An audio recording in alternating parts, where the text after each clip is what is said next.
standards. I don't want my son serving alongside troops who are out of shape, or in combat unit with females who can't meet the same combat arms physical standards as men. Our female officers and NCOs are the absolute best in the world. But when it comes to any job that requires physical power to perform in combat, those physical standards must be high and gender neutral. If women can make it, excellent. If not, it is what it is. We're joined now by the CEO of Iraq and Afghanistan Veterans of America, Major Kyle-Ann Hunter. Kyle-Ann is a Marine Corps combat veteran with several deployments to Iraq and Afghanistan as an attack pilot. Thank you so much for being with us. You're really a great person to talk to us about what we heard today, especially considering we heard so much about women as well in combat roles from the Pentagon chief. What just generally was your reaction to what you heard today? So first and foremost, thank you so much for having me today. I think broadly, particularly these comments about women, show a unfortunate focus on a culture war when we should be focused on military readiness. What we do know, what the evidence shows, what history bears out, is that for occupational standards, women are and have been held to the exact same physical occupational standards as men. Whether it was in combat aviation, when I came in, I had to adhere to the exact same standards as my male counterparts. I had to do the same swim in the same amount of time. I had to fly the same aircraft. And when ground combat was open to women, it was made very, very clear that there is one gender-neutral occupational physical standard that anyone going into these roles has to hold. And it has been that way since these roles have been open to women. So it is this unfortunate seeming to rehash of a culture war that is frankly distracting from real military readiness that we should be focused on. Hegseth's comments come about a week after he shut down this decades-old advisory group that offered recommendations on how to support women serving in the military. I wonder what you think the practical implications of this is in conjunction with his comments and what it will do to military readiness.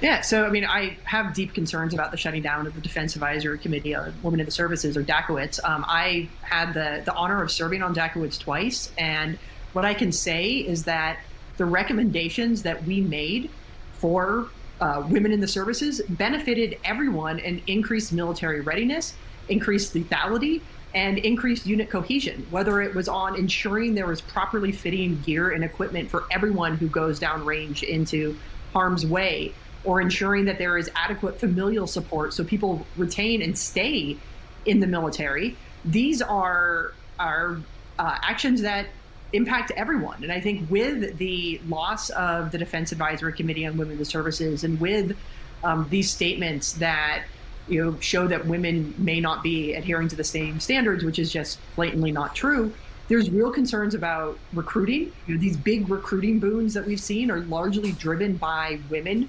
joining the military, but there's also a lot of concerns about retention. Are people going to stay in if that's what's going to happen? But also what it does to our veteran population. We are hearing from veterans, men and women alike, that remarks like this have a real impact on veteran mental health and how they feel about their own services, their own service, and were they actually worthy to be in the service. And so, while there's a focus on the active duty right now, we absolutely need to be focused on that aspect. We also need to be looking at what are the ripple effects of this rhetoric do to the mental health of our veteran population as well. And Hegseth also said this. Let's listen. This administration has done a great deal from day one to remove the social justice, politically correct, and toxic ideological garbage that had infected our department, to rip out the politics. No more identity months, DEI offices, dudes in dresses. No more climate change worship. No more division, distraction, or gender delusions. No more debris. There's a lot there to unpack, but I just wonder what your reaction is. So I think it's unfortunate when statements like this get made because it leads to division. You know, if we go back to the military being a true meritocracy, it should be. And I will say from my time in the military, I had the opportunity that I was judged objectively against my peers, and where I succeeded on my merits, and where I fell short of my own shortcomings. The offices that he's talking about, and I will go back to particularly the work of a committee like Dakowitz, made the military more merit-based. Work that Dakowitz did things like removing pronouns from fitness reports or officer qualification records so that individuals, when they were being promoted, were being judged on their skills, their achievements, and merit, not a implicit or explicit bias that somebody might hold. And so the very claims that they're wanting, right? If they want a better meritocracy system, they are dismantling the offices and the programs that made it a meritocracy to begin with, which is a little counterintuitive in my mind. Major Kyle Ann Hunter, we appreciate you sharing your perspective. Thanks so much for joining us. Thank you so much for having me. Of course. We have new details on another story that we're following.